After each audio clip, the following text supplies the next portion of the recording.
So on testpages.eviltester.com, we have an incredibly simple page called the basic web page.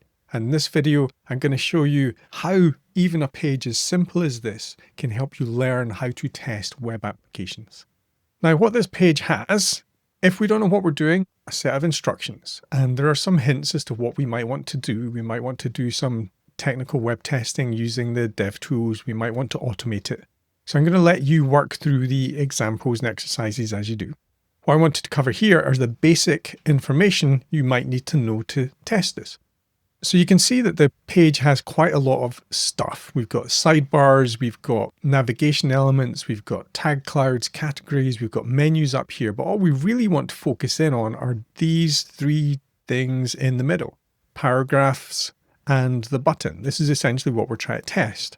It's important to know that when we are testing applications, there's often a lot of stuff in the application, but we have to restrict our focus because we're doing exploratory testing sessions with a particular aim. And our aim at this point is not to test the test pages app. Our aim is to test this basic web page. So let me just zoom in here and see what we've got. We have got a paragraph of text, another paragraph of text, a button that says click me. Let's click it. So when we click it, it says you click the button. Now, if we were just focusing on functional testing, we might stop there. Has it got a paragraph of text? Yes, it has. And it says a paragraph of text. Has it got another paragraph? Yes, it has. And it says another paragraph of text. Has it got a button? Yes. Does the button work? I think so, because when I click it, it says you click the button. So functionally, we've done this web application. We might go away and automate that now. And if we were going to automate this, we need to learn a little bit more. So what would we need to learn to automate it? Well, we'd need to learn how to use the dev tools. And to use the dev tools, I will inspect it. You can see here we've got two options: view page source and inspect. Inspect shows me the DOM.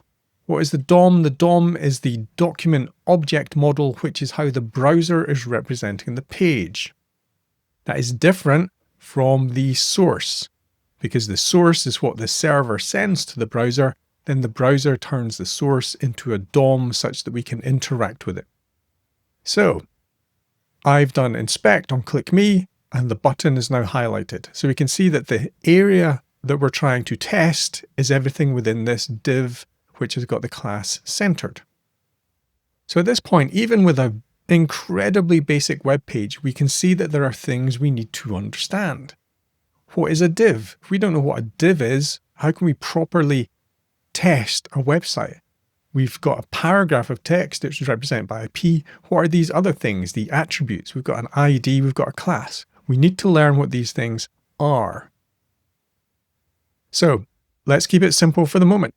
We have a button, which when we click, what happens? Well, we can see there's a paragraph down here that is always there called click message. So when I click me, we can see that something appeared inside that paragraph. Let's see if we can do that faster. There it is. So we can see that when I click the button, something is causing text to appear in that paragraph. When that something is JavaScript. So we need to start learning HTML, how the browser works, and at the very least, how JavaScript works. Even if we can't code JavaScript, we want to understand the basics and we want to be able to read it a little bit. Now, you don't have to do all of this the first time you test the basic web page. What I'm pointing out here are the basic web page is hinting at things that we need to learn in order to test effectively longer term. And this is all on the very first page that we're seeing here. So what have we got here? I can see that there's an event listener on the click, which is making something happen. And it's showing the message in the paragraph. And then there's a set timeout, which after 2000 milliseconds removes the text. So the text is shown for 2 seconds. I could time that, and maybe that's a functional requirement, but I can see from the code here that that's what it's doing. If I'm looking at the code here and I see 2000 milliseconds and the functional requirement is 5 seconds, I know that I'm never going to get 5 seconds here because it's coded to do 2000. I can see that from the code. But of course, if you've got functional requirements, you can do the functional testing and just rely on what you're being told is happening. We always have to remember that The code is the absolute source of truth about what the application is going to do, regardless of what the requirements say we want it to do. All right, so we're in the DOM, and we can see that there's paragraphs. Now, these attributes are important. If you're looking at these attributes, an ID attribute in particular is supposed to be unique within a page. If an ID attribute is repeated, then we've really got something that's not valid with HTML. But in here, we can check that. We can find things in the DevTools. So if I do Control F here, we can see that there's a find box here. Now, you might not know how to find by ID. So I'm going to tell you. So here we can find by string. So if I search by para1, then I can find that there. Para1 is only shown once, so there's no other ID with para1. But to be really sure, I don't want to just search by text. I can use things like CSS selectors. This is an entire domain of knowledge that you will start to learn, CSS selectors, which are how we find things on the page using a particular format called CSS selectors, which is used in CSS to select items in order to style them. So I can find ID attributes by putting a hash in, then the name of the attribute. I can see there's only one on here. Hopefully there's only one para2, which there is. Hopefully there's only one button1. Good. So that's all valid HTML. I could use a tool to test and check the HTML for these kind of conditions, but we can do that in the box here. Knowing how to do these kind of locators is really useful when you are automating, because you're going to have to, in your automated execution tool, locate these elements on the screen in order to interact with them. So these things here have a class. So can I search for class? Yes, I can. Using CSS selectors, it's just dot main, and we found that paragraph using the class attribute. Now, say you didn't know how to do that. Could you use the tooling here to learn it? Yes, you can. So if I'm on para1 here, paragraph of text, I can right click and I can say copy. And look, we can copy a CSS selector, or we can copy an XPath. Both of those are useful for using in the find box and useful for automating. So I'm going to copy the selector, see what it gives me. So it's found the ID and it's given me that. That's useful. That's the most specific way of locating that paragraph of text. So that's good. Let's see what it does with the XPath. If I copy the XPath, and you can see that the format for finding the ID is different for XPath because it's a completely different syntax and style of locating elements. Both are useful things to know. Most of the time I default to CSS selectors because that's what's used by front-end developers. But XPath has the ability to traverse back up the DOM.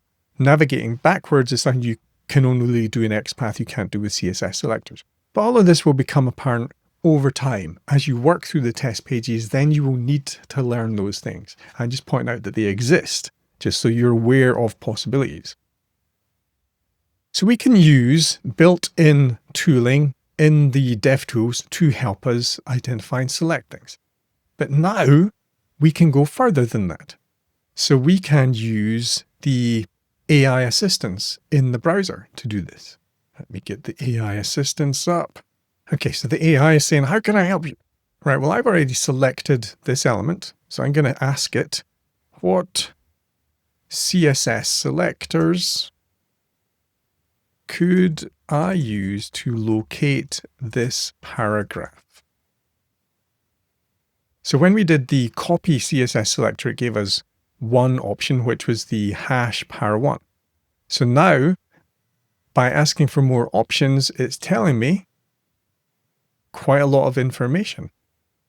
So I'm using the browser and the AI tool in here to learn specific things about this page.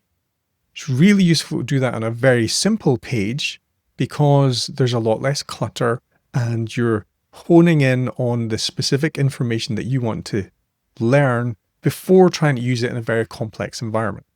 So this is telling us we can use hash para1, which we did before. So I can put a P in front of the hash para1 to say I only want the paragraph elements which have an ID of para1.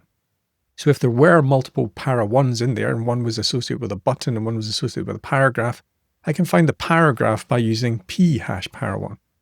Then it's telling me I can use the class selectors, which is the dot, which we've seen. So I can use dot main to find any element that has that class, or p.main to find paragraphs with that class main. Or I could, if I'm interested only in paragraphs with that class within this div, I can find the div. So I can look for div.centered, which will find this div. Then I can look below that for paragraphs that have the main class. And then there's a whole bunch of extra information which you don't need to know now, but undoubtedly will be useful in the future when you have to automate more complicated applications. But you could experiment with all of this on this very simple page and see if it works. The reason I'm showing you all this is we need to learn to go beyond the basic functional requirements or the basic functionality here and understand the technology, because then we might identify more risks and more ways of implementing that risk. So we've used AI assistance and now we know how to locate things. So previously we saw that there was JavaScript. Let's have a quick look at the JavaScript. Because I mentioned the word risk. Are there any risks here? So there may be risks to our ability to automate. So you saw that the paragraph of text, click message, is always there in the DOM. And when I click the button, the text is populated in that paragraph. That might be a risk to automating because we might, when we click the button, see if the paragraph click message is there. The paragraph click message is always there. It's never removed. So our test would always pass. So we need to wait for the click message paragraph to have the text. You click the button. And then ideally, we would check that 2 seconds later, the text disappears. Or at the very least, disappears within a time frame of 2 to 3 seconds. And we may not need to be so exact. But the functionality there is when we click the button, text appears in the paragraph and disappears. So we want to test for that. So there might be a synchronization issue in there. Unlikely, but you have to be aware that if an element already exists, we have to extend our conditions to check the values. So looking at the script here, now I know that there are multiple ways of adding functionality onto a button. I could have in here, edit as HTML, used an on click and said, when I click, alert Bob. And that would, when the button is clicked, run this JavaScript. So you're seeing that because it's the DOM, I can amend it. So now we've got an on click and an event listener. So now we've got on click and that's taken over from the event listener functionality. So I've just overridden the functionality of the page. This is one reason why we should never, ever trust the website fully, particularly when it's communicating to a backend. At the moment, there's no risk of backend communication on this page. It's not sending anything to the backend. But we have to get in the habit of, if there is a backend and the front end is communicating with it, we never trust that front end. And one of our jobs when we are testing is to make sure that the back end is robust. And whatever I do to the front end, it never impacts the back end in the slightest. So let me get rid of this on click, because again, I'm editing this. I'm not editing the source. I'm editing the DOM. So I'm changing the behavior of the application on the fly. And it still says. So even though I've changed it. So why is this? Because we're messing with the DOM and the front end. Events are getting changed. Events are getting replaced. But if you're fiddling with things and it breaks, don't panic. Just refresh the page. Everything will go back to normal. And we've lost all the changes we made. So now if I click me, the paragraph of text appears. It's more just an example that we can change things. So this button's got an ID. What happens since the script says, find the button with button 1, then add the click method. What happens if I change the ID? It would be something someone might do. Does it impact anything? And the answer is no. And the reason it's no is because this script is executed when the page loads. This code has already been run. I'm not running it again when I click the button. The code that is running when we click the button are these two lines here, the message text content and the set timeout. So it really doesn't matter what I do to this button now, unless I delete it. But if I just change the text or I change the ID, it makes no difference to the code here, because this functionality is already attached to the button. And we have to start learning enough JavaScript to know why that happens. This is what we will do as we work through the test pages and we learn more about web testing and web technology. We will learn all this. But we can see when the event listener is added, and it's added to the onClick event, there's an anonymous function here, which means code that we can't change or replace, which says in the message text content, so that is the content to the element. So if the element wasn't there, we'd have a problem. And then it says, bind the message into this text content. So no matter what I do, it will always use the element that it found in advance. So this is interesting. This says message, but because this message is a constant, I can't change it. If that message was not a constant, I would be able to come into the console, associate a different element with that message, and then that element would have the text content changed. But because it's a constant, that will work. So the code is a little bit inconsistent here, but is robust to page editing, which is good to know. Right? We have to have the ability to assess the risks of the page we're looking at. Even on a simple page like this, with 5 lines of code, we've looked at the code, we've assessed the risk, can't really see that someone would be able to do very much to this. Even if they did, there's no impact because it's not going to the server. But that is a lot more than coming to the page, clicking the button, seeing that the text is here. This extra step of knowledge to boost your technical testing ability is what the test pages is for. Work through the test pages, go beyond just the functionality, learn to understand the technology that implements it, and over time, just gradually, you don't have to learn everything on each page, on one page at the time, just gradually extend your learning. And you can use the AI assistants to help you do that, or other reference books or links on the web. But the test pages is designed such that you can go through at your own pace and cover loads of different aspects to web testing. And how long has this been? About 20 minutes spent on the simplest, most basic web page here, just to try and illustrate we have to learn to go beyond clicking buttons and seeing results on screen if we really want to be able to test web applications.